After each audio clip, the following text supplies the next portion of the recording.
దగ్గరలో ఉంటే మళ్ళీ కేకేత్తడేమో, ఎవరైనా మనిషి పంపిస్తేనేమో, రమ్మని చెబుతారేమో, మళ్ళీ ఆయన వస్తాడేమో దగ్గరికి అని చెప్పేసి ఎక్కడ పోయాడంట? ఆ రాయబడి మాట చూడండి, దూరదేశం పోయాడండి. దూరదేశము డబ్బులు తిట్టకొని కదా, రేపు రావడం ఛార్జీ కొలే పరిస్థితి ఒకరోజు, మళ్ళీ ఇవాళేమో డబ్బులు మారిన కూడా దూరదేశం పోతుంది. కానీ దగ్గరలో అందుబాటులో ఉన్నాడా నడిచిరాటానికైనా? తల్లిదండ్రుల మాటలు పిల్లలు చాలా ఈరోజు రుచిగా ఉండలేదండి. మరి నీకు ఎలా అనిపిస్తున్నాయి? నీకే మీ అమ్మానని చెప్పి మాటలు నీకు ఎలా అనిపిస్తున్నాయి? సగం సగం ఇబ్బంది ఉంది, సగం సగం నచ్చుతుంది, అంతేనా? యవనస్తులని పెట్టలేను ఎక్కువ మంది ఆడపిల్లలు, శైలు, రత్నకుమారి, తబిత వివాహం అయిపోయింది, వివాహం కానటువంటి బిడ్డలు ఉన్నారనుకోండి, మీకు ఎలా కనిపిస్తామ్మా మీ మాటలో? ఎక్కడికి వెళ్ళావు, ఇటు కూర్చో, అటు రాను, మీకు ఏమనిపిస్తుంది? ఏంటి ఊరికి మాకు తలకాయ నొప్పి, మీరు ఇంకేమిటి పోడొద్దా, ఇటు చూడొద్దా, కళ్ళు అనిపిస్తుందా మీకు? మా అమ్మ చదువుతుంది నా కోసం కదా అనిపిస్తుందా? సరే ఏమనిపిస్తుంది నీకమ్మా? కాదు మీ అమ్మని అడుగుతాను రేపు ఏం చెప్పి చూద్దామని. ఇప్పుడు ఒక మాట చెప్పినప్పుడు అమ్మా ఎక్కడికి వెళ్ళావు, ఇటు కూర్చో అన్నప్పుడు మీకు ఏమనిపిస్తుంది? ఏం కూడా చూడొద్దా, అటు పోవద్దా, ఎప్పుడు ఇంతే ఇల్లు తలకాయ పుడుతున్నారు అని ఇసుకొని కోప్పడి ఆ డబరలు ఎత్తేస్తున్నారా ఇంట్లో? మా అమ్మ చెప్పింది నాకు సరేనమ్మా, నువ్వు చెప్పినట్టు నేను ఇక్కడే కూర్చుంటా, ఇక్కడే ఉంటాను, ఎలా సరే అనిపిస్తుందా మీకు? ఏమనిపిస్తుందమ్మా? చెప్పలేరు. యవనస్తుల బిడ్డలు మాత్రం ఎక్కువ శాతం మాత్రం ఇష్టం ఉంటుందా తల్లిదండ్రులు మాటలంటే? తల్లిదండ్రులు చెప్తే నచ్చట్లేదండి. ఈ పరిస్థితి అవుతుంది, గుర్తుపెట్టుకోండి. తన ఆస్తి అంతా దుర్వ్యాపారాలకు పాటు చేసి అతని పరిస్థితి ఏమని తెలిసిన చివరికి. ఇప్పుడు కొంత శాతం కాదు, 100% మనం తల్లిదండ్రుల మాట నచ్చాలి, అంతే, ఇక లోపడాలి అంతే. అంటే కొన్నిసార్లు మనకి కొద్ది ఇబ్బంది కూడా కలగవచ్చు అవసరమైతే, ఎందుకంటే మన ఇష్టానికి వ్యతిరేకంగా ఉంటాయి కదా. ఆ కొద్దిపాటి ఇబ్బంది గురించి ఆలోచించవద్దు, తర్వాత ఆలోచించాలి మనం. ఇప్పుడు చెప్పినప్పుడు వెంటనే కొంచెం ఇబ్బందిగా ఉంటుంది. అక్కడికి వెళ్ళొద్దు అన్నప్పుడు ఏమనిపిస్తుంది అంటే, మా ఫ్రెండ్స్ అందరూ వెళ్తున్నారుగా, నేను ఒక్కదాన్ని బాగుంది అనిపిస్తే నీకు ఆ కొంచెం ఇబ్బందిగా అనిపిస్తుందేమో, కొంచెం అక్కడికైనా సరే ఏమని చెప్పి ఆగిపోతే మాత్రం తర్వాత చాలా హ్యాపీగా ఉంటుందండి. దూరదేశం వెళ్ళిపోయి తన ఆస్తి అంతా దుర్వ్యాపారాలకు పాటు చేసినట్టండి. అప్పుడేమొచ్చింది దేశంలో? ఆ దేశమందు గొప్ప కరువు కలుగగా, గొప్ప కరువు రాగా. ఎక్కడైనా కరువు వస్తుంది ఎప్పుడో ఒకసారి, ఏదో ఇబ్బంది వచ్చిందని రాకుండా ఉండదు. ఎంత ధనవంతులైనా, ఎంత ధనం ఉన్నా, ఎంత ఆస్తి ఉన్నా ఒకరోజు ఇబ్బంది ఎప్పుడైనా రాక తప్పదు. అప్పుడు పరిస్థితి ఏంటి? సరిగ్గా ఇప్పుడు అక్కడ కూడా తన దగ్గర ఆస్తి అంతా పాడైపోయింది, ఇక ఏమీ లేదు. అదే టైంలో సరిగ్గా కరువు వచ్చిందండి. ఎక్కడికి వెళ్ళినా పంటలు లేవు, పనులు లేవు, పిలిచేవాళ్ళు లేరు. కొన్ని పని చేద్దాండి, పెద్ద పనిమంతులేం కాదు, ఇంటికా ఉన్నప్పుడు ఏమన్నా బాగా పనిచేసి కష్టపడి పనిచేసినైతే ఏడా బతకొచ్చి పనిచేసిన టాలెంట్ కూడా ఏం లేదు. అయినా పోయాడంటే పని చేద్దామని. ఎవరిస్తారు పని? నీకు ఏం పని ఉందని ఏటానికి? ఏం పని లేదు. నిన్న దాకా నువ్వు చేసిన ఆ తాగి తిని తిరుగుతుంది అందరూ చూసిన పనిస్తున్నాడు ఆయనకి. ఈ చిన్న కుమారుడికి ఆ ఊరిలో నువ్వు ఉన్న చోట ఏడాదిని ఉన్నావో ఆడ మొన్నదాకా ఏం చేశాను అది తెలీదా? డబ్బులు కానీ తెచ్చుకున్నాడు ఇంటి దగ్గర నుంచి, శుభ్రం రోజు తాగటం, తినటం, ఫ్రెండ్స్ తిరుగుతున్నాడు. ఇదంతా చూస్తున్నారు. ఆ చూసిన వాళ్ళు ఎవడన్నా తెలిసిన అతని పిలిచి పనిస్తారా? నీ డబ్బులిస్తే ఏం చేస్తారా, ఎడ తిరుగుతూ మళ్ళీ అంటారా? ఒకళ్ళు పనిస్తావు, నువ్వు సాయంత్రం చేస్తావా? నువ్వు తిరిగాడు కదా, ఫ్రెండ్స్తో తిరుగుతూ ఉంటావు, పని చేయవు, నీకు పని ఇయ్యరు. ఒకళ్ళు డబ్బులు అప్పిస్తారా? డబ్బులు అప్పిరు, ఎందుకంటే నువ్వు ఎలా తీరుస్తావు తెలియదు. మళ్ళీ అప్పుడు ఆ దేశంలో పందులు కాసేవాళ్ళు ఉంటే అతని దగ్గరికి వెళ్ళాడు చిన్నగా నెమ్మదిగా. పందులు కాసే పని, పందులు మేపుతానండి నేను. జీతం ఏం తెలుసండి? జీతం లేదు, ఏళ్ళకి ఎంత కొంత పెడతాడు, పెడితే తింటం లేదు, మానుకోవటమే. శాలరీ ఉందా? జీతం ఉందా? గవర్నమెంట్ జీతం ఇవ్వడానికి నీకు. పందులు మేపే పని, అన్నిటి పనులను బాగా గౌరవంగా ఉండే పని కదా అది, గొప్పగా అఫీషియల్గా ఉండే పనేనా? అమ్మ ఏం పని? పందులు మేపే పని బాగా మంచి అఫీషియల్గా ఉంటుందా? అబ్బా గౌరవంగా ఉంటుందా? చీప్గా ఉంటుందండి, భయంకరంగా ఉంటుందండి. అసలు తెలిసి ఎవరికి ఇష్టపడరు. గొర్రెలు మేపడం, మేకలు కొద్దిగా బాగుంటుంది ఒక రకంగా. గొర్రెలు మేపడం అంటే, పందులు మేపడం, పందులుండి వాతావరణం ఎలా ఉంటుంది చెప్పండి ఇప్పుడు ఒకసారి. ఇప్పుడు గొర్రెలు మేకలున్నాయి, అవి ఎలా ఉంటాయి? పచ్చగా బయల్లో గడ్డిన్న కాడ, చెట్ల దగ్గర పచ్చగా ఉన్న కాడ ఉంటాయండి. హ్యాపీగా ఉంటుందండి. కానీ పందులుండి ప్రార్థన చెప్పడం ఉండదు.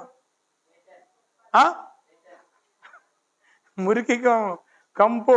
కానీ అక్కడే వాటిని మేపాలి. ఇప్పుడు అక్కడే ఉండాలి ఇతను. అక్కడే ఉండి వాటి జాగ్రత్త కాచుకొని సాయంత్రం రావాలా. సాయంత్రం వస్తే అవసరం వరకు శుభ్రం చేయటం, వాటికి కొంచెం మళ్ళీ కొద్ది పొట్టు కొద్ది తౌడు ఏదైనా పొట్టు పెట్టడం, కొంచెం వాటిని మళ్ళీ ఏదో చేయటం, వాటి శుభ్రం చేసే పని అవసరం. ఇంకదే పని. ఇప్పుడు మంచి పని కదండి. ఇంటిగా ఉన్నప్పుడు ఇంటిగా ఏం చేసి ఉంటాడు, అలా పని చేయరా నేను చేయను అని ఉంటాడు కదండి. నేను బాను ఏలియా అంజమేది ఎట్టున్నామా కొంచెం షాపు దాపోయి కూరలు ఏమైనా ఏలియా పరిగెత్తి తెచ్చుకొద్దురా నేను బాను అంటాడా. ఏం చేస్తా ఏలియా నేను తెచ్చుకోపో అంటావా. కూరగాయలు ఏమంటే కొంచెం పాల పేడ తెచ్చి పెట్టరా నేను బాను. కొద్దిగా పని చేసి పెట్టా కాసేపు ఉండే ఎక్కడ పని అంటే. ఇప్పుడు అక్కడ కండిషన్ చూడండి ఒకసారి. ఒక చేతి ముక్కు పట్టుకొని ఒక చేతి కర్ర పట్టుకొని అబ్బో ఎలా ఉంది వాతావరణం అండి. ఒకసారి రీల్ వేసుకోండి, అది ఇంటికాడ పండించేయంటో నాకి అని ఉండండి. ఇంటి దగ్గర తగదేసుకునే అవసరం అయితే ఒక గొడవ పెట్టుకున్నామో వచ్చినాక ఎలా ఉంది కండిషన్ అవుతుంది. ఏం కావాలండి కూల్ డ్రింక్ లీటర్ బాటిల్ అది చిల్లర పరిపల చిల్లర రాబోతులేపా ఉంచుకో తీసేసుకో రండిరా తాగుదాం. తాగటం తిరగటం టిఫిన్ చేయటం. అన్నది నా ఇంట్లో అన్నమైంది అన్నమైంది అవుతుందా టిఫిన్ చేసి ఎండ్ర పోయి టిఫిన్ చేస్తాను. అన్నమైంది తీరంటే అన్నమవుతో ఇంకా చెప్పడం లేదు విచ్చలవిడిగా. ఎందుకంటే చెప్పేవాళ్ళు లేరుగా. ఇంట్లో నాన్న చెప్పేవాడు అమ్మ చెప్పేది వాళ్ళు లేరు కదా. ఇంకా దూరం పోయాడండి. ఫోన్ చెప్పాలంటే ఫోన్ నెంబర్లు కూడా లేవు కదండి. ఇప్పుడు అప్పుడు ఫోన్ లేవు కదండి. మరి ఎలా ఉన్నాయి అంటానికి అవకాశం ఫోన్ లేదు. ఇక వస్తేనే జాడా పోతేనే జాడా. ఉన్నాడో పోతే తెలీదు. వస్తే ఉండనుకుంటే పోతే రాకపోతే పోయింది అనుకోవటమే. దుర్భరమైన పరిస్థితి అండి, భయంకర పరిస్థితి అండి. ఆ దేశం ఎందుకు కరువు కలిగింది. అప్పుడు ఆ మాట రాబడి చూడండి. చిన్న కుమారుడు ఇబ్బంది పడసాగను. ఏమైంది కండిషను. చిన్న కుమారుడు హ్యాపీగా ఉన్నాడని కండిషను. ఇబ్బంది పడసాగను. ఇక స్టార్ట్ అయ్యాయండి ఇబ్బందులు.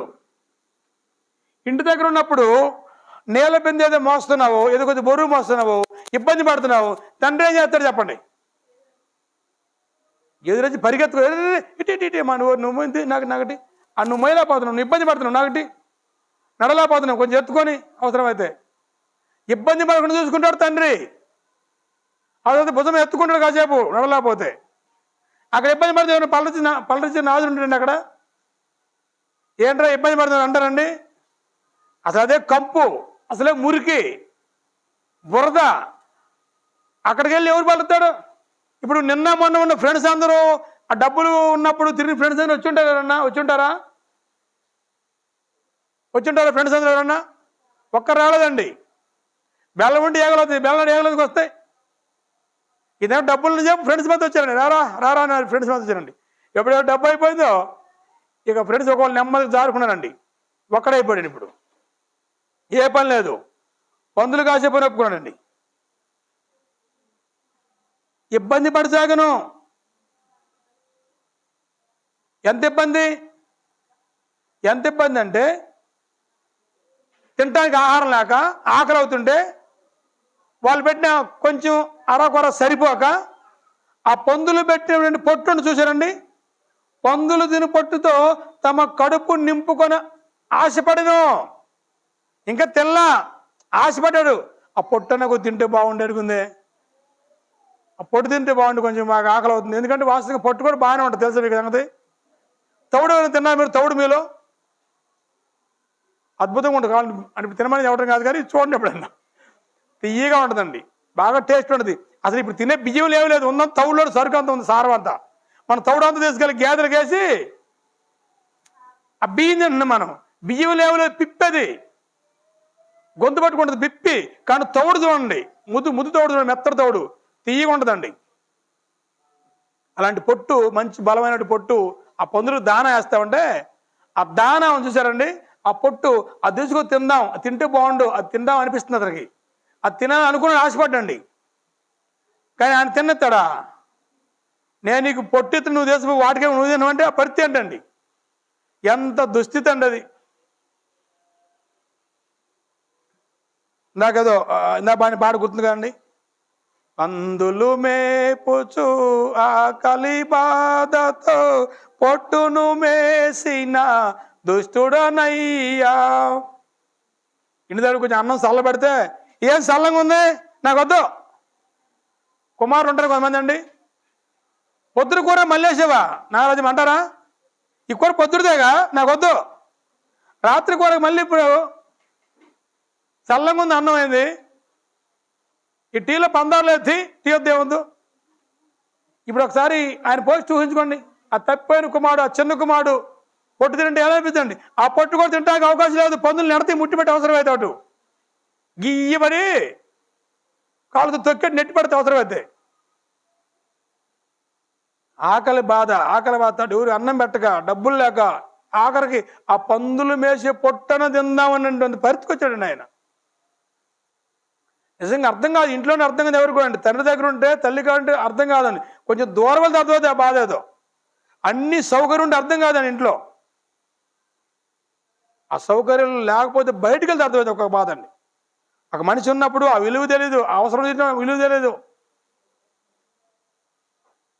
చిన్న కుమారుడు ఇబ్బంది పడసాగి పందులు తిను పొట్టుతో తన కడుపు నింపుకొని ఆశపడిన కానీ అది కూడా దొరకలేదు. ఇప్పుడు ఏదైనా సమృద్ధి కొందా లేదు. అప్పుడు బుద్ధి వచ్చినప్పుడు మాట వాడబడి చూడండి. ఇప్పుడు బుద్ధి వచ్చింది.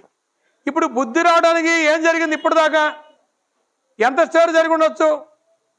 బుద్ధి రావడానికి కారణం ఏంటంటే కంపేర్ చేసుకున్నాడు. ఒకప్పుడు నా కండిషన్ ఎలా ఉంది, ఒకప్పుడు ఇంటి దగ్గర నా పరిస్థితి ఎలా ఉండేది, ఇప్పుడు ఇక్కడ నా పరిస్థితి ఎలా ఉంది అని రెండు పోల్చుకున్నప్పుడు అతనికి బుద్ధి వచ్చింది. మీకు అర్థమైందండి? ఒక వ్యక్తి ఎప్పుడు బుద్ధి వస్తుందండి? ఇబ్బందిలో ఉన్నప్పుడు, లేమిలో ఉన్నప్పుడు ఒకసారి పాత జ్ఞాపకం చేసుకోవాలి. ఇంతకుముందు నాకు ఎలా ఉండేది, ఇంతకుముందు ఎంత బాగుండేది, ఇప్పుడు ఈ పరిస్థితి ఎలాగైంది ఏంటి అని ఇంతకుముందు దాన్ని ఇప్పుడు దాన్ని పోల్చుకున్నప్పుడు ఒక మనిషికి బుద్ధి వస్తుందండి, జ్ఞానం కలుగుద్దండి. అందుకే మనకు లేఖనాలు రాయబడ్డాయి. ఈ సంగతులు పూర్వము రాయబడిన సంగతులు దుష్టాంతరాలుగా వారికి సంభవించాయి. ఈ యుగాంతంలో మనకు బుద్ధి గల రాయబడ్డాయి. దేవుని వాక్యం చిన్నది కాదు, దేవుని వాక్యం ఆశామాషి కాదు. దేవుని వాక్యం ఒక మనిషి హృదయాన్ని మార్చేది, ఒక మనిషి మనసుని కదిలించే దేవుని వాక్యం. అందుకని ఎప్పుడు దేవుని వాక్యం చదవండి, ఎప్పుడు దేవుని వాక్యం వినండి, దేవుని వాక్యం నేర్చుకోండి. నేను ఎప్పుడు చూసా ప్రార్థన బైబిల్ అంటే దానివల్ల విలువ తర్వాత అర్థమవుతుందండి. కాబట్టి దేవుని వాక్యం ఎంత విలువైందో చూడండి. బుద్ధి వచ్చినప్పుడు లేచి తన తండ్రి వద్దకు వచ్చెను. బుద్ధి వచ్చినప్పుడు లేచి తన తండ్రి వద్దకు వచ్చెను. ఇప్పుడు ఒక పాయింట్ రాద్దామండి. ఇబ్బంది పడి సాగెను. పందులు తిను పొట్టుతో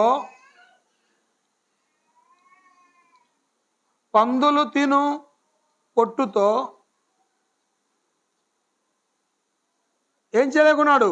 కడుపు నింపుకొనగోరెను.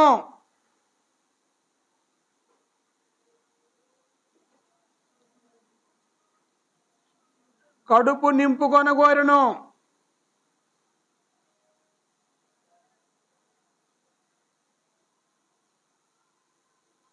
ఆ పొట్టున్న చాలనుకున్నాడు, కానీ అది దొరకలేదండి.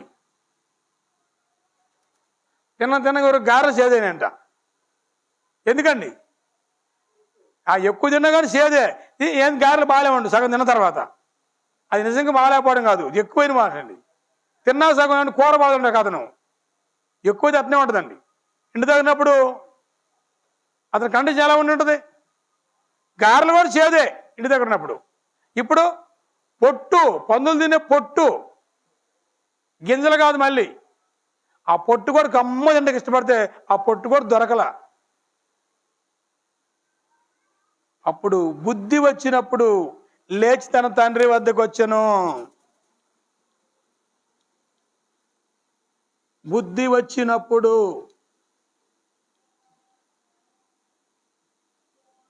లేచి తండ్రి వద్దకు వచ్చెను. మంచి నిర్ణయం తీసుకున్నాడు ఇతనండి. సరైన నిర్ణయం తీసుకున్నాడా? ఒకవేళ మనకు మొదట్లో తెలియపోవచ్చు, కొంత ఇబ్బంది పడ్డా కానీ కనీసం మనకు బుద్ధి రావాలండి, జ్ఞానం కలగాలండి, తెలుసుకోవాలండి. అప్పుడైనా సరైన నిర్ణయం తీసుకోవాలండి. అప్పుడైనా కొంచెం మనం బాగుపడే అవకాశం ఉంటుందండి. బుద్ధి వచ్చినప్పుడు లేచి తన తండ్రి వద్దకు వచ్చాడు. ఇక ఎక్కడికి వెళ్ళదలుచుకోవద్దండి, ఎవరిని వెళ్ళడం ఇష్టపడలేదు. ఎక్కడికి వెళ్ళా వేస్ట్ అవుకున్నాడండి. సరిగ్గా ఆలోచించాడు, ఎక్కడైతే నాకు బాగుంటుంది, మరి మా నాన్న తిడతాడేమో, కొడతాడేమో, ఏమనంటేమో. ఒకసారి తన మనసులో రీల్ చేసుకున్నాడు అనమాట. ఏం చేస్తే బాగుంటుంది, ఎలా వెళ్ళాలి, వాడికి ఎట్లా వెళ్ళాలి, వెళ్ళి ఏమడగాలి, ఏం చెప్పాలి, ఇవన్నీ ఆలోచించుకొని ఇక్కడున్న కండిషన్ అంతా చూసుకున్నాడు. ఇది పరిస్థితులు దుర్భరంగా మారిందండి. 2 పూటలు స్నానం చేసి ఉంటాడా ఇప్పుడు? 2 పూటలు స్నానం బాబు, బట్టలు నీట్గా ఉంటాయి కదా, షేవింగ్ చేసుకోవడం కానీ క్రాప్ చూసుకోవడం కానీ, బట్టలు మాసిపోయి గడ్డం మాసిపోయి కాలు చెప్పులు ఉన్నాయా? ఎలా చెప్పగలవు? చూసావు నువ్వు, చెప్పగలవు? ఎలా చెప్పగలవు? తర్వాత ఆ మాటను చూడండి. తర్వాత చెప్పులు లేపించాడు, 4 చెప్పులు లేపించాడు. చెప్పులు లేవు, ఒకరు ఉన్నా ఏది వారు ఊడిపోయి సగం తెగిపోయి ఏడ్చుకొస్తాడు కాలు వేసుకొని ఉన్నా. అప్పుడు వాళ్ళ తండ్రి చెప్పులు చెప్పించాడండి. బట్టలు బాగున్నాయా? ఎలా చెప్పగలిగావు? కొత్త బట్టలు వాళ్ళ అప్పుడెప్పుడో వేసుకుని చొక్క కనపడి అర్జెంట్కి చొక్క తీసి కొత్త చొక్క వేపించాడండి. చేతికత్తి కానీ ఉంగరం వాచి ఉంటుంది, ఏమన్నా ఉంగరం వాచి ఉంటే మొత్తం అమ్మేశాడుగా. ఉంగరం వాచి ఎప్పుడో అమ్మేశాడు, తాగట్టు పెట్టేశాడు అండి. ఎలా ఉంది చూడండి, ఒకసారి దృశ్యం చూడండి. ఎన్నిసార్లు మన తండ్రి ఇంట్లో నుంచి, తండ్రి సన్నిధిలో నుంచి దేవుని దగ్గర నుంచి దూరం అయి ఉంటామో, దేవుని వ్యతిరేకించి ఉంటామో. ఒకసారి మనం బుద్ధి తెచ్చుకోవాలి. ఈ వాక్యం వింటున్నప్పుడు జ్ఞానం తెచ్చుకోవాలి. దేవుడు నా కొరకు ఏం చేశాడు, నేను దేవుడి కొరకు ఏం చేస్తున్నాను. ఈ తండ్రి కొరకు, ఈ కుమారుడు కూడా తండ్రి ఏమని చేశాడండి. ఈ తండ్రి ఒక మనుష్యుడు ఉన్నా కదా, ఈ మనుష్యుడు ఈ 2 కొడుకుల కోసం ఏమి చేశాడు అంటున్నాను. చాలా చేశాడండి. వాళ్ళ కని వాళ్ళ సాకి పెంచి వాళ్ళకి ఆస్తి సంపాదించాడండి. పంచిచ్చేలేదు ఆస్తి. ఈరోజు పరమైనటువంటి తండ్రి అని దేవుడు మనకి ఏమైనా చేశాడా? మన ఆత్మ సంబంధంగా జన్మించి మనకు శరీరం ఇచ్చి, మన తల్లిదండ్రులు ఇచ్చి, మన కుటుంబాన్ని ఇచ్చి, మనకు వాతావరణం ఇచ్చి, మనకు ఆహారం ఇచ్చి, మనల్ని పోషిస్తూ మనల్ని కాపాడుతుంటే తండ్రి అంటే మనకి ఎంత గౌరవం ఉంది, దేవుడు అంటే మనకి ఎంత ఆసక్తి ఉంది, దేవుడి పని అంటే ఎంత ఉంది. దేవుడి పని చేయకుండా దూరం తప్పించుకుని తిరుగుతున్నాం కదండి. అప్పుడు ఇక్కడ హెడ్డింగ్ పెట్టుకుందాం మనం. మారు మనసు పొందిన కుమారుడు. ఎవరి కుమారుడు? ఇందాక కుమారుడు ఎవరండి? ఇందాక కుమారుడు ఎవరు? ఇప్పుడు ఆ కుమారుడి పేరు తెలుసండి? మారు మనసు పొందిన కుమారుడు.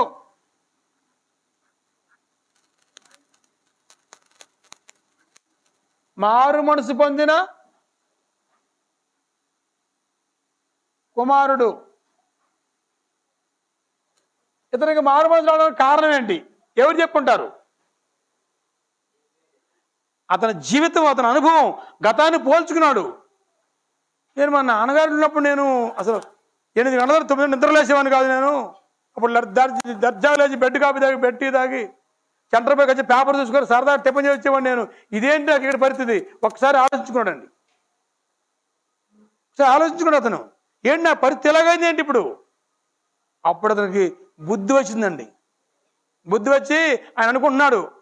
చెప్పండి ఒకసారి ఆయన అనుకున్న మాట చెప్పండి. నా తండ్రి అంటే ఎంతో మంది కూలివాండ్రకు అన్నం సమృద్ధిగా ఉంది. నా తండ్రి అంట ఆయన అనుకున్న మాటలు చూడండి.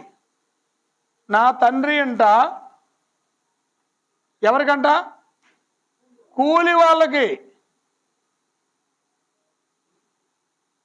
కూలి వాళ్లకు అన్నం ఎంత ఉందండి? అరవ కొరకు ఉందా? సమృద్ధిగా ఉంది.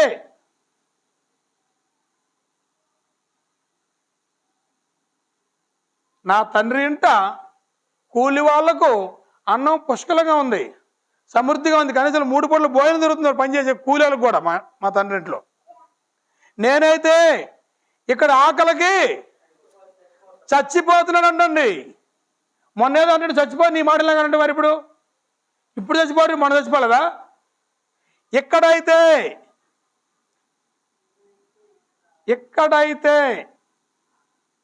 నేను సరే మీకు అలాగా రాసుకో అనుకూలంగా, ఎక్కడైతే నేను ఆకలికి చచ్చిపోతున్నాను. నిజమా అండి? ఇంటిదగినప్పుడు ఏమన్నాడు? నేను చచ్చిపోతాను నీ మాటలాగా, నీ పోటు ఇలాగా. మరి ఇప్పుడు చచ్చిపోవడం ఏంటి? తలకానే పడుతుంది. ఇది ఏది ఊరు గొనుతున్న ముసలి ఇంటి దగ్గర వచ్చిన దగ్గర నుంచి మాకు బయటే ప్రశాంతంగా ఉంది. బయట ప్రశాంతంగా ఉందా? నిజమండి ఆ మాట? ఏమంటారు? నేను బయట నాకు హాయిగా ఉంటుందమ్మా, ఇంటికి వచ్చి కాసి నాకు పోడు. ఇంట్లో పోడో బయట పోడు? చెప్పండి, నిజంగా చెప్పండి. ఇంట్లో పోడు ఉంటుందా? ఇంట్లో ప్రశాంతంగా ఉంటుందా? బయట ప్రశాంతంగా ఉంటుందా? ఇప్పుడు చిన్న కుమారుడికి బయట ప్రశాంతంగా ఉందా? దూరదర్శనం ప్రశాంతంగా ఉందా? ఎక్కడైతే నేను ఆకలికి చచ్చిపోతుందని చెప్పి ఎవడ మాట చెప్పేసాడు. నేను ఎప్పుడన్నా మాట అవసరం ఉంటుందా? ఇంటి దగ్గర అండి నేను చచ్చిపోతున్నాను ఆకలిలాగా అని ఉంటాడా? అంత అవసరం ఉందా? మంచి మంచి కూరలు కొంచెం చల్లారి తినాడు కాదు అవసరమైతే. ఇదే చల్లంగా ఉంది, మళ్ళీ పప్పేనా? ఇలా మాంసం తెసరా, ఇలా ఆదివారం మాంసం తెసరా. మరి ఈ ప్రకారంగా ఎక్కడైతే ఆకలి అది అంటే టాలీ చేసుకోవాలి. ఒక మనిషికి ఎప్పుడు మార్పు వద్దంటే అది ఆలోచించుకోవాలండి. ఒకప్పుడు అలాంటి పరిస్థితి ఇలాగెందుకు మారింది, ఏం జరిగిందని ఆలోచించుకుంటే అప్పుడు మార్పు వద్దు మనిషిలో.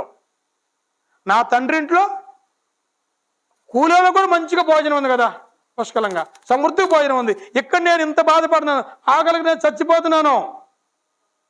కాబట్టి నేనేం చేస్తాను? నా తండ్రి వద్దకే తిరిగి వెళ్తాను. అదండి సరైన నిర్ణయం అండి. కొంచెం లేట్గా ఆలోచించినా లేటెస్ట్గా ఆలోచించారండి. ఏమండి? కరెక్ట్ అండి. మొన్న రాంగ్ చెప్పేది కానీ ఈ సంవత్సరం బుద్ధి వచ్చింది కదండి. ఇంకా దెమ్మ తిరిగిపోయేసరికి నేను అయ్యో మా నాన్నగాడికి పోతాను దేవుడు అనుకున్నాను. నేను నా తండ్రి ఇంటికే తిరిగి వెళ్తును. వద్దకు ఓకే, వద్దకు ఇంటికి వెళ్ళంటే తండ్రి ఇంటికే తిరిగి వస్తాను, తిరిగి వెళ్ళదును.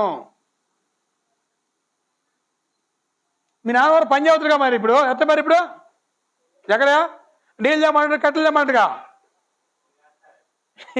ఇప్పుడు చెప్పకముందు చెప్తాడు, చెప్పిందాం కాదు. కొంచెం షాపుదా పోయారంటే నేను బాగున్నాను. ఇప్పుడు నా తండ్రి ఇంటికే నేను తిరిగి వెళ్ళదను.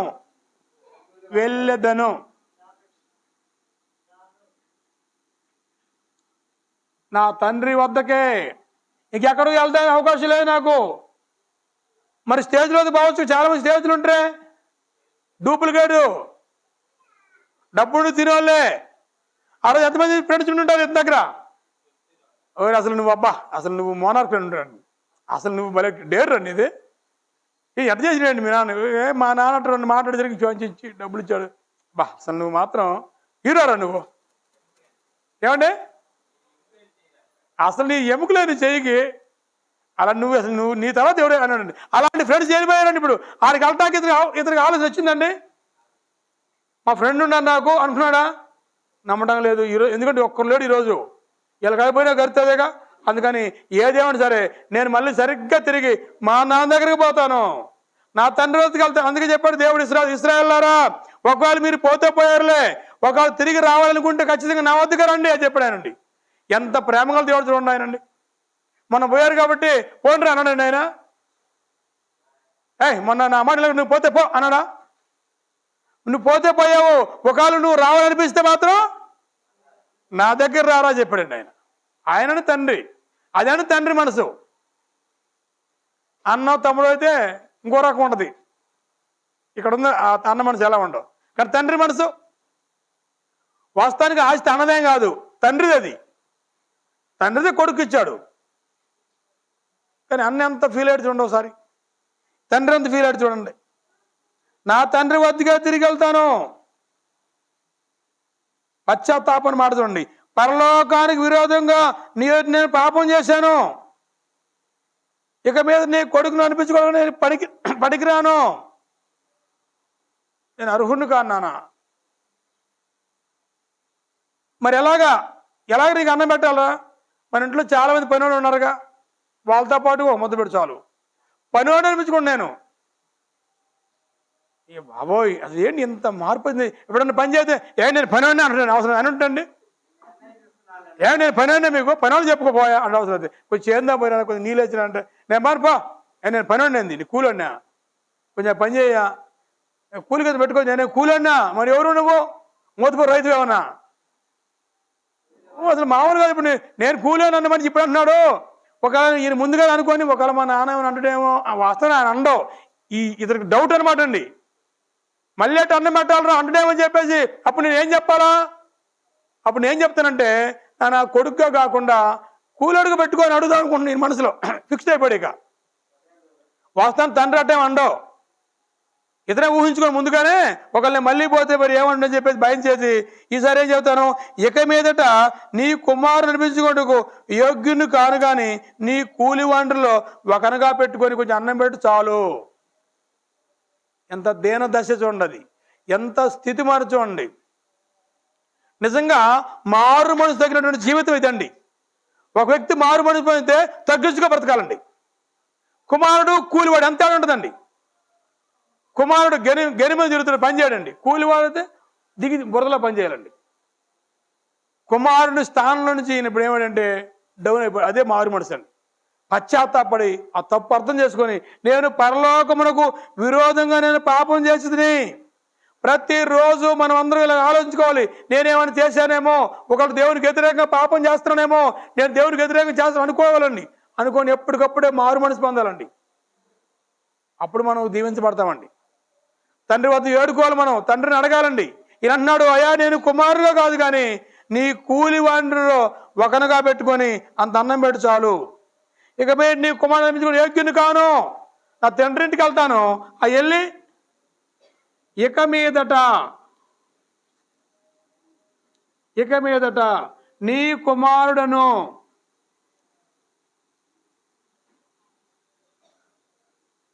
అనుటకు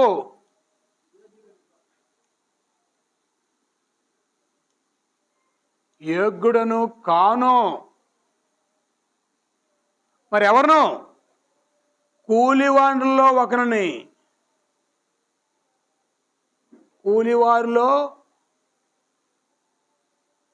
ఒకనిగానుంటాను. చిన్న పని చేయాలంటే పైన చూసాడండి. ఇప్పుడు అంటున్నాడు ఏదైనా పని చేస్తా ఉన్నాడండి. ఎంత మార్పు వచ్చిందండి. మంచిదండి ఆ మార్పు. మనం చిన్న కుమారుని ఎక్కడ అభినందిద్దామా తిడదాం? మనం కూడా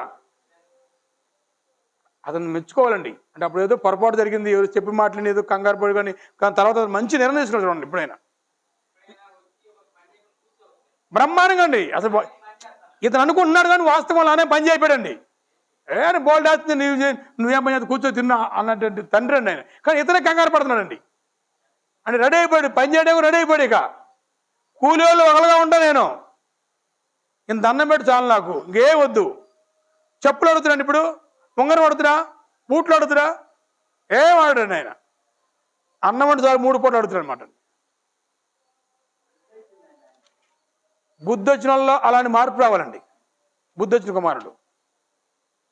ఇప్పుడు సి పాయింట్. ఇప్పుడు చెప్పండి, బుద్ధి వచ్చిన తర్వాత ఏం చేశాడండి? తిరిగి వచ్చిన కుమారుడు. ఇది మన పాఠం పేరు.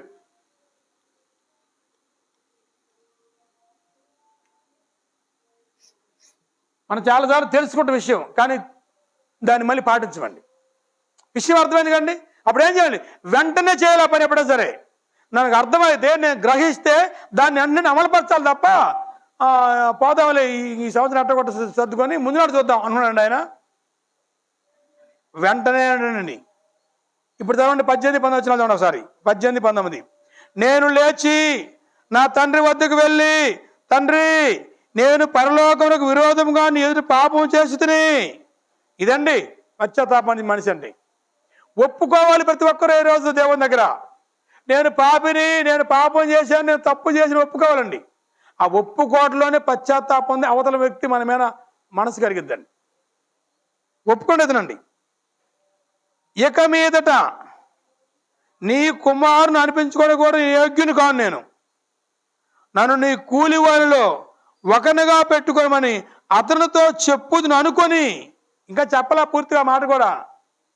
ఇతను అనుకున్నాడు మనలోనే, మొత్తం రివర్స్ రీల్ వేసుకున్నాడు. ఏం చెప్పాలి ఆడపోతే, ఇప్పుడు మా నాన్న అడిగితే ఏం చెప్పాలని ముందుగా చెప్పుకున్నాడు ఇతను మనసులోనే. అనుకొని లేచి తండ్రి వద్దకు వచ్చెను. అదేంటి తిరిగి వచ్చిన కుమారుడు అంటే? ఎలాంటి మనసుతో వెళ్ళుంటాడు, ఎలాంటి మనసుతో తిరిగి వచ్చి ఆలోచన చేయండి. కోపంతో వెళ్ళాడు, ఇసుకతో వెళ్ళాడు, గర్వంతో వెళ్ళాడు. వెళ్ళేటప్పుడు చెప్పేళ్ళుంటాడమ్మా నాన్నకి, ఎక్కడ చెప్పుంటాడా? ఏది ఆయన చెప్పేది? డబ్బులు లేక ఫుల్గా ఆటో ఎక్కాడు, చల్ చెప్పుంటాడండి. నాన్నమని బోధన జాగ్రత్త చెప్పుంటాడా? నాన్న జాగ్రత్త, టాటా బాయ్ అని ఉంటాడా? అవన్నీ లేవు. అవన్నీ మంచిగా ఉన్నాయి. అవి లాగానే కదండి. ఆమె సప్పిడి లేకుండా డబ్బులన్నీ క్యాష్ చేసుకున్నాడు. ఆ సొమ్మంతా, ఆ గోల్డ్ ఉన్న ఏదైనా పొలం ఉన్న బుట్టన్న మొత్తం క్యాష్గా మార్చుకొని బ్యాగ్ తీసుకొని చలో. తప్పైన కుమారుడు అనేటువంటి ఒక స్టోరీ ఉంది. ఇప్పుడు మీరున్న పద్యాల రూపంలో మీరు ఇప్పుడు ఇంటి వినండి. జయరాజు గారని పద్యాలు పాడు, అద్భుతంగా అండి. మీకు యూట్యూబ్లో చూడండి, దొరుకుతుంది మీకు కావాలంటే. ఒకసారి వినండి. అలాంటి ఇప్పుడు విన్నారా? ఒకసారి విన్నారా? ఈరోజు సాయంత్రం వినండి. మీరు విని ఒకసారి నా తర్వాత మీరు నాతో మాట్లాడండి. నేను పద్యలు ఉన్నప్పుడు నేను ఏడ్చానండి. ఏడ్చుకోండి. నేను అసలు ఆ మాటల్లో ఆ భావం అంత ఏడుపు వచ్చిందండి. ఆ తప్పిపోయిన కుమారుడు స్టోరీ అద్భుతంగా ఉంటుందండి. ఆ ముందు డబ్బు ఉన్నప్పుడు డబ్బు తీసుకున్నాడు, అతను ఎలాంటి పాటలు పాడుకుని ఉత్సాహం పోయాడో, తిరిగి మళ్ళీ వచ్చినప్పుడు ఎలాంటి పాటలు పాడుకుని వచ్చాడో అది చూస్తుంటే, అది వింటుంటే ఏడుపు వచ్చేసిందండి. ఒకప్పుడు మన పరిస్థితి అదే అనిపిస్తుంది నాకు. ఒకప్పుడు మనం కూడా అలా చేసే కదా, దేవుడిని విడిచిపెట్టి దేవుని దూరం అయ్యి ఇచ్చినట్టుగా తిరిగి నచ్చినట్టుగా నా ఇష్టం అన్నాం చాలాసార్లు. మనం అయ్యా ఏంటంటే ఏంటి మాట్లాడటం కూడా చేతగా మనకని కనీసం ఏం మాట్లాడతాడు? నాన్న ఇప్పుడు ఎందుకురా ఆశీర్వాదం, నీకెందుకు అవన్నీ, నువ్వు పసుపు పంచవా చెప్పుంటాడా? వైనంగా అట్లా కాదు నాన్న చెప్పుంటాడండి, అడుగుంటాడండి. ఎంత మృదుగా మాట్లాడండి. ఎవరితో మాడుతున్నావు? మీ నాన్నతో మాడుతున్నావు, లేదంటే బయట మాడుతున్నావు? కనీసం కొంతమంది నేను మాట్లాడుతాం, మా నాన్న గౌరవం ఉంటుందండి. మా అమ్మతో మాడుతున్నాను, ఎలా మాడాలండి? ఏంటి అనొచ్చును అలాగండి? ఏలియా అలాగనేది అమ్మ నాన్నతోటి? జాగ్రత్త గుర్తుపెట్టుకోండి. ఎంత జాగ్రత్త మాడాలి మనం. మాట కూడా చాలా జాగ్రత్త మాడాలి మనం. మన ప్రవర్తన బాగుండాలండి. పరిగెత్తి రావాలి. ఏం చేయమంటే చెప్పు అనాలండి మనం. ఇదిగో బుద్ధొచ్చిన కుమారుడు చూడండి. ఇప్పుడు ఏం చేసి ఉండండి, ఎడంగానే ఉంటున్నాడండి ఆయన. ఇంట్లోకి వచ్చి సోఫాలో కూర్చుంటాడు కదండి. ఇప్పుడు సోఫా అమ్ముకుంటుగా, సోఫా అమ్ముకుంటువి. ఇంకొక వస్తువు ఏదో టీవీ ఉంటే కలర్ టీవీ అమ్ముకుంటువి. ఇప్పుడు వచ్చి 6 సోఫాలు కూర్చొని టీవీ పెట్టుకుంటూ కొద్దిగా ఆలోచించాలి. ఆ బుద్ధి రావాలి మనిషికి అండి. ఆ బుద్ధి వచ్చినప్పుడు అతను ఇక అక్కడి నుంచి అతను చేంజ్ అవుతాడండి. జీవితం అద్భుతంగా ఉంటుందండి. తిరిగి వచ్చిన కుమారుడు ఎలా వచ్చినాడండి? నేను పరలోక విరోధంగా పాపం చేశాను, ఇక బయట నీ కుమారుని అనిపించుకో, నేను నీ కూలి వారిలో ఒకనగా పెట్టుకొనమని నేను చెప్పుకుంటాను. ఈ మాటలే తనలో తాను ఆలోచించుకున్నాడండి. తనలో తాను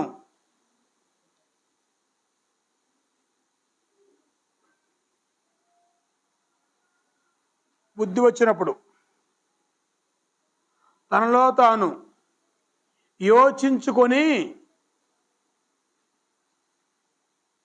తిరిగి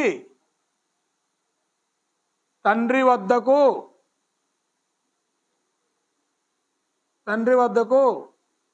వచ్చెను. ఇక ఫైనల్ నిర్ణయం అయిపోయిందండి. ఏదేమన్నా సరే, కొట్టినా తిట్టినా ఏదేమన్నా సరే, ఇది ఆయనకేనేమనంటే ఇలా చదువుతాను. నేను ముందుగా ప్రిపేర్ అండి మాటలండి. ఇలా చదువుతాను. నేను ఏం చదువుకున్నాను అన్నానా? నేను పాపం చేశాను, తప్పు చేసి నిజమేను, కానీ ఈసారి మాత్రం నేను కొడుకుగా కాగలను, నేను కుమారుడుగా కాకుండా కూలడుగానే వస్తాను కనీసం అని చెప్పి ఇలా చెప్దాం అని అనుకొని తన మనసులో మొత్తం అనుకొని తిరిగి ఇంటికి వచ్చేసాడండి. ఇప్పుడు తండ్రి పాత్ర ఒక తండ్రి పాత్ర వస్తానండి. తండ్రి గురించి మాట చెప్పండి. తిరిగి వచ్చిన కుమారుని తిరిగి వచ్చిన కుమారుని సెంటెన్స్ పూర్తి చేయండి ఒకసారి. చేర్చుకున్న తండ్రి. అది ఇప్పుడు చెప్పండి ఆ మాటలు పాయింట్లు వారీగా. చేర్చుకొనిన, తిరిగి వచ్చిన కుమారుని చేర్చుకున్న తండ్రి. ఇప్పుడు చెప్పండి, ఆడింకా చిన్న కుమారుడు ఇంకా దూరంగా, ఇంకా ఇంట్లోకి రాలా పూర్తిగా. ఆడెవడో ఆ చివర ఆ బజార్లో చివరి కనపడ వస్తున్నాడు ఇంటికి, దూరంగా ఉన్నాడు. తండ్రి కొడుకుని గుర్తుపడతాడండి. ఎందుకని? బక్కగా లావుగా సమస్య ఇక్కడ. అది అంతే, ఇంకా దేవుడు పెట్టాడు. తండ్రి కొడుకుని గుర్తుపడతాడు అంతే. కానీ కొంతకాలం తర్వాత కుమారుడు తండ్రిని గుర్తుపడతారా? గుర్తుపట్టే గుర్తుంచుకుంటారా? మా నాన్నకు ఉన్నాడు, మరి ముసలాయన, మరి ఆయనకు ఏళ్ళకి తింటున్నా లేదా ఆయన చూసుకునే అనుకుంటారండి కొడుకులు. కానీ తండ్రి అయితే ఎవరు తినడు? అమ్మాయి వాడు తినడా? చిన్నవాడు తినడా? పెద్దవాడు తినడా? వాడు పొద్దున వెంటనే అడుగుతాడండి. మరి కొడుకు మా నాన్నకి అన్నం పెట్టిన అడుగుతాడా? మా అమ్మ తిందా అడుగుతాడు కొడుకు? అడుగుతాడు. చెప్పండి వాళ్ళకి వందలా చెప్తాను నేను. అమ్మ ఉన్నారన్నా? లేరా? ఎవరున్నారో కుమారులు? వందనాలకి ఎంకి చేతుడు ధైర్యంగా వాడికి వందనాలు నీకు. నువ్వు తినే ముందు ఒకసారి ఏం చేయాలండి? మా అమ్మ తిందా? ఒక మాట నన్ను దయచేసేయండి. అసలు ఆమెకు తిందగా కడుపు నిండిపోద్దాం. ఆమె ఆ మాట చెవు పడింది అనుకోండి, అమ్మ మరేం అర్థమవుతుంది. అవుతుంది ఆ అవతల ఉంది, చిన్న రేకులు అవతల ఉంది. ఇక్కడ మీరేమో మంచిగా ఉన్నారనుకో, మంచి బిల్డింగ్లో. నువ్వు వచ్చావు, మీ భర్త వచ్చాడు, కాళ్ళు కొడుకు అనవైపోయాడు. అతను కాళ్ళు కొడుకు తినే ముందు ఒక్క మాటగానే మా అమ్మకి వేసావా అనే మాటగానే ఆమె చెవు పడిందంటే అన్నం తినే అవసరం ఆమెకి కడుపు నిండిపోద్దండి. శుభ్రం తినేసి తేపుకుంటూ వెళ్ళిపోతాను మళ్ళీ. కనీసం మరి మా అమ్మ తిందా లేదని అడిగిన పరిస్థితి లేదండి. ఏందా అట్టం ఇంకా డల్లుగా ఉందని అడుగుతాండి కొడుకు. ఏందా బట్టల రకం మార్చిపోయి అడుగుతాండి. ఏంది మా అమ్మ బట్టలు అట్టండి, మా నాన్న ఏంది అలా. ఏమో కొంతమందికి అవకాశం లేదు ఇప్పుడు, అది తల్లిదండ్రులు లేనికి అవకాశం లేదు. ఉన్నోళ్ళు అవకాశం పోగొట్టుకోబాకండి, అది నేను చెప్పాలనుకున్న విషయం. ఇప్పుడు కొంతమందికి ఊహ తెలిసి ఐడియా వచ్చి అమ్మ నాన్న చూసుకున్న లోపు కొన్నిసార్లు ఉండకపోవచ్చు. ఇప్పుడు ఉన్నవాళ్ళు అవకాశం పోగొట్టుకోబాకండి. పోయినాక నేను మా అమ్మకి చేయలేకపోయానే, మా నాన్న చేద్దామని అనుకుంటే ఇంకో లాభం లేదు. కొద్దిగా బుద్ధి తెచ్చుకొని మనం ఇప్పుడైనా మనం ఏం చేయాలంటే తల్లిదండ్రులు చూద్దాం. తల్లిదండ్రులను ఈరోజు తల్లిదండ్రులు ఏడుతున్నారు ఎందుకండి? కొడుకులు అన్నందుక. ఆ రోజు ఆయువు తిరిగి ఇది ఆడ తిరిగి మగపిల్లాడేది బాగుండు, మగపిల్లది బాగుండు ఎందుకండి? ఇప్పుడు ఏడటానికా? ఆడపిల్ల బాగున్నా ఇప్పుడు మళ్ళీ ఈ మగపిల్లడు చేసే శాస్త్రం చూసి ఆడపిల్లనే బాగుండు, ఒక ఐకి ఇచ్చిన పోయేది దర్దన పోయి అనిపిస్తుంది. ఇప్పుడు మళ్ళీ ఏదేదో ఆశలు పెట్టుకొని వాళ్ళేదో చేద్దామని చెప్పి ప్రయత్నం పెడుతుంటే దూరం చూశాడు కొడుకుని తండ్రి. గుర్తుపడాడండి?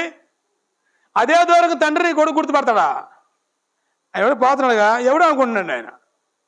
ఈ తండ్రి అయితేనేమో మా చిన్నోళ్ళలాగా ఉన్నాడే అనుకొని ఆడవతలు అనుకున్నాడా? ఏం చేశాడు జకర ఒక నవ్వుకుంటే మరి కథ అర్థమైంది. జకర చూశాడు దూరం, ఏం చేశాడు తండ్రి? ఆడవత్తలే వాడు తిక్క గురించి అనుకున్నాడా? లేదా ఆ రోజు నా మాట ఉండిపోయాడా వాడు రాని అని అనుకుంటా ఉన్నాడా? చదవండి అక్కడ ఏం చేశాడు. అంతకంటే ముందో మాట చదవాల. 20వ వచనం. వాడింకా దూరంగా ఉన్నప్పుడే తండ్రి వాడిని చూచి కనికరపడి పరిగెత్తాడు ఎదురు. వచ్చిందా కొండలా దూరంగా చూశాడు, గుర్తుపట్టాడు. వెంటనే అతని మీద కనికరం పట్టుకొచ్చిందండి. దుఃఖం వచ్చి ఏడ్చుంటాడండి. అది అవసరం అయితే అది చదువుతుంటే మనకే బాధ అవుతుంది కదండి. నిజంగానే ఆ స్టోరీలోకి మీరు ఒకసారి ఇన్వాల్వ్ దిగి మీరు ఆలోచించండి. అక్కడ మీరు ఉన్నట్టుగా మీరు ఫీల్ అవ్వండి. ఆ స్టోరీలో ఉన్నారు, ఆ పక్క మీరు ఉన్నారు అనుకోండి. ఒకసారి మీరు ఆలోచించండి. ఆ స్టోరీలో మీరు ఉండి ఆలోచించండి ఒకసారి. నాకు చాలా నేను అటు నుంచి నేను పాట ఆలోచిస్తున్నాను, రాస్తాను. రాత్రి 1:30 నేను పాట రాస్తా. ఆ పాట రాశానండి. మీటింగ్ పోయినా కూడా నిద్ర రాలి నాకు. తర్వాత మళ్ళీ రేపు పొద్దున పాఠం కావాలని చెప్పేసి ఈ పాట రాస్తుంటే నాకు అప్పుడు కూడా ఆలోచన వచ్చిందండి. అది ఏంటి తండ్రి ఇంత డబ్బులు కాజేసి తిరుగుబాటు చేసి నీ మీద తగాద పెట్టుకొని పోయిన కొడుకు అది ఎవరో దూరం చూస్తే పరిగెత్తినంటండి.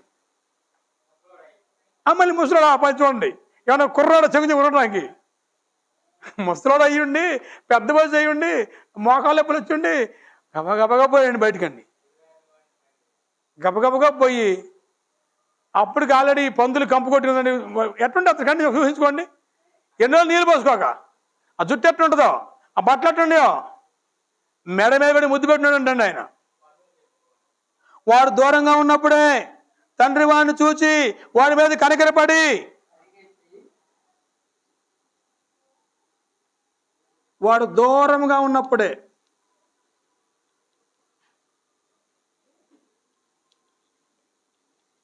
ఈరోజు దేవుడికి మనం ఒకప్పుడు దూరస్తులు దగ్గరగా ఉన్నామా? అటువంటి దూరస్తులు మనల్ని ఆయన సమీపస్తులు చేసుకుని కౌగులించుకున్నాడండి. ఆయన మనల్ని హత్తుకున్నాడండి. ఆయన మన మీద కనికరం పడ్డాయనండి. వాడు దూరంగా ఉన్నప్పుడే తండ్రి వాడిని చూసి, తండ్రి వాణిని చూచి వాని మీద కనికరపడి, వాని మీద కనికరపడి ఏం చేశాడండి? పరిగెత్తి. కొంచెం పాలు రాసుకోండి, ఇక నేను కిందకు రాలేకపోతున్నాను, వంగట్ల కుదర. పరిగెత్తి వారి మెడ మీద పడి ముద్దు పెట్టుకొను. ముద్దు పెట్టుకొను ఏడ్చుంటే ఒక రకం చెప్పాలంటే వెంటనే చేశాడండి. యాడికి వచ్చారో అని అడిగాడండి. ఏమ్మా చెప్పింది అర్థమైందా? తిక్క కుదిరింది అన్నాడండి. నావాడు వినపోతే అన్నాడండి. మనం చాలాసార్లు చేసి మిస్టేక్ ఇదేనండి. మిస్టేక్ చేసి ఆ మిస్టేక్ అర్థం చేసుకొని తెలుసుకొచ్చినాక మనం కొన్నిసార్లు వాళ్ళు మళ్ళీ మనం ఏదో చేయబోతామండి. నేను చెబితే వినకపోతే ఓ రోజు ఇప్పుడు అర్థమైంది, నీకు బుద్ధి వచ్చిందా, మైండ్ వచ్చిందా అంటే చచ్చిపోయాడు సంబడం చూసారా అలాగనమాట. ఆల్రెడీ అతను చచ్చిపోయాడు ఒక రకం చెప్పాలంటే. పశ్చాత్తాపడి బాధపడి ఏడ్చుకొని మన స్థాయి ఏంటంటే ఆ వచ్చినాడు కొంచెం కుళ్ళపోవటం అనమాట అండి. కొంచెం ఇంకొంచెం గుచ్చి ఇంకొంచెం గుచ్చి వాడు రాకుండా పోతుంది అవసరం అయితే. ఇంకా నేను పుచ్చుకొని వచ్చాను దేవుడు అనుకోండి, రాకపోయిన బాగుంటుంది. అలా చేయకూడదండి. సరే జరిగిపోయింది. అతను వచ్చాడంటే అర్థం బుద్ధి రాబట్టే కదా, మారోజు పొందబట్టే కదా, తిరిగి రాబట్టే కదా. అతను అన్నాడు, ప్రశస్త వస్త్రములు త్వరగా తెచ్చి, వచ్చే వారం కాదు, తొందరగా షాప్కి వెళ్ళి ప్రశస్త వస్త్రాలు తేండి. లేదా ఇంట్లో ఉండండి. స్టోరీ షాప్కి ఎందుకు వాళ్ళకి, ఇంట్లో ఉండండి అవసరం అయితే. తర్వాత చేతికి ఉంగరం పెట్టి, పాదాలు చెప్పులు తొడిగించి, అంటే ఆ మాటలను రాసుకోవాలి లెక్క ప్రకారం ఇక్కడ, అవి రాసుకోవాలి మీరు. పాదాలు చెప్పులు తొడిగించి, అంత మాత్రం కాదు, క్రొవ్విన దూడను తెచ్చి వధించెను. విందు సాయంత్రం అందరూ పార్టీ. ఇప్పుడు మనకు కూడా పార్టీ ఉంటుంది రెడీగా. ఏంటి తెలుసండి? క్రొవ్విన దూడను తెచ్చి వధించెను. ఇంకో పని చూడండి, వాయిద్యములు ఉపయోగించాడు, నాట్యము సంబరం చేశాడండి. సంతోషంతో పార్టీ చేసి సెలబ్రేట్ చేసుకున్నాడండి. రాకొచ్చాడు. అక్కడ మాట్లాడు చూడండి, నా కుమారుడు చనిపోయి తిరిగి బ్రతికాడు, తప్పిపోయి మరలా వచ్చాడు. అందుకని పెట్టిన హెడ్డింగ్ అంటే తిరిగి వచ్చిన కుమారుడు. తిరిగి వచ్చిన కుమారుడు. ఈరోజు మనం చాలా మంది పోవడం తెలుసు, తిరిగి రావడం తెలియదు ఇంతవరకు. అది ఇప్పుడు సమస్య, అంతే కదమ్మా. తొందరగా మాట్లాడడం తెలుసు, తొందరగా వ్యతిరేకం తెలుసు, తొందరగా తిరుగుబాటు తెలుసు, తొందరగా అడవుడు చేయడం తెలుసు. దాన్ని గ్రహించి దిద్దుకొని తిరిగి రావడం తెలియట్లేదు చాలా మందికి. మంచి కుమారుడు, తప్పిపోయిన కుమారుడు అనుకున్నాం చాలాసార్లు. ఈయన తప్పిపోలేదండి. తప్పిపోయినా సరే తప్పు తెలుసుకు తిరిగి వచ్చాడండి. ఇంట్లోని కుమారుడేమో మా బంగారం మాయనండి, ఈ బంగారమే కొద్ది కల్తీ బంగారం అండి. తమ్ముడు రాగానే ఇతనికి ఎక్కడ లేని కోపం వచ్చేసిందంటండి. అది ఇంకో స్టోరీ లేదు, దీంట్లో కలపొద్దు స్టోరీ అండి. ఇంతవరకు ఆపుకుందామండి. తిరిగి వచ్చిన కుమారుడు. ఈరోజు మనం ఎప్పుడైనా తిరిగి దేవుని దగ్గరికి వద్దామండి. పాపముల చేత అపరాధుల చేత సచ్చిన వారిని మనము తిరిగి దేవుని దగ్గర రావాలి. వస్తే ఆయన అంగీకరిస్తాడా, తిరస్కరిస్తాడా? అంగీకరిస్తాడండి. హక్కును చేర్చుకుంటాడు, ప్రేమిస్తాడండి, వాళ్ళని ముద్దు పెట్టుకుంటాడండి. ప్రశస్త వస్త్రాలు దొరికిస్తాడు మనకి, రక్షణ వస్త్రాలు అవి. సమాధానం జోడు దొరుకుతాడు కాళ్ళకి. కుమారతోని గుర్తు ఉంగరం పెడతాడు అవసరం చేతికైనా. ఆయన ఉంగరం పెట్టి అర్థం ఏంటండి? నా కుమారుడైన వారసుడు నా ఆస్తికి. కాబట్టి ఒక తండ్రి మనసు ఎలా చూడండి, తిరిగి వచ్చిన కుమారుని చేర్చుకున్న తండ్రి. అది ఇప్పుడు తండ్రి చేర్చుకోవాలంటే తిరిగి రావాలి అక్కర్లేదా? ఎక్కడికైనా పోవాలి, నువ్వు దూరదేశం పోతువి, నువ్వు కానీ కొంచెం కదులురా, ఖచ్చితంగా ఆయన వస్తాడు. దేవుని వద్దకు రండి, అప్పుడు ఆయన మీ వద్దకు వచ్చును. యాకోబు పత్రిక 4వ అధ్యాయంలో ఉందండి. దేవుని వద్దకు రండి, ఈయన తప్పైన కుమారుడు తిరిగి వచ్చాడు కాబట్టి తండ్రి మళ్ళీ ఎదురెళ్ళి అతన్ని ఆహ్వానించాడు, ప్రేమతోటి తీసుకొచ్చాడండి. సాయంత్రం అందరికి భోజనాలు పెట్టేసాడు అవసరమైతే. గొప్ప విందు, నాట్యం, వాద్యములు, సంతోషంతో బయటికి ఊరి బయట కనపడుతుంది మ్యూజిక్లు, హ్యాపీగా ఉంది అందరూ కూడా. ఊరంతా సంబరం, వాడంతా సంబరం. ఏంటంటే పెద్ద ఆయన చిన్న కుమారుడు వచ్చాడంట, చిన్న కొడుకు వచ్చాడంట. కాబట్టి అటువంటి సంతోషోత్సాహంతో తప్పిపోయిన కుమారుడు తిరిగి రావటం వల్ల నూతనమైనటువంటి జీవితం మళ్ళీ వచ్చింది అతనికండి. ఇక పందులు మేపే అవసరం లేదు, దగ్గర మళ్ళీ పందులు పోవాలంటవా? అదండి, ఇక నీ పందులు అవసరం లేదు, నాకు తిండి లేదు, నేను చచ్చిపోతాను అవసరం లేదు. తిరిగి ఎప్పటిలాగా నువ్వు దేవుని దగ్గర, నీ తండ్రి దగ్గర నీకు ఆ స్థానం ఎప్పుడు ఉంటుందండి. కాబట్టి ఈ సమయంలో మనం కూడా ఏదైనా మిస్టేక్ చేసినా, దేవుని దగ్గర వ్యతిరేకమైన కార్యాలు చేసినా తిరిగి దేవుని దగ్గరికి వద్దాం, తప్పు తెలుసుకుందాం. దేవుడు అలాంటి గొప్ప భాగ్యం మనకి ఇవ్వాలని, తండ్రి అయిన దేవుడు ఆ తండ్రిలాగానే లోబడిన ప్రజల వైపు దినమెల్లా తన చేతులు చాస్తున్నాడంటండి. ఆయన ఎదురు చూస్తున్నాడు, వస్తాడు బాగుండు, వస్తే బాగుండు, వస్తాడా, ఎవరు వస్తాడు, రేపు వస్తాడు అని ఆయన చూస్తున్నాడండి. ఆలస్యం ఎవరిదండంగా, తిరిగి రావడం ఆలస్యం అవుతుంది. తిరిగి వస్తే అతను జీవితం ధన్యమైపోద్దండి. దేవుని వాక్య శ్రద్ధకి అందరికీ వందనములు. సమస్య వరకు వందనాలండి.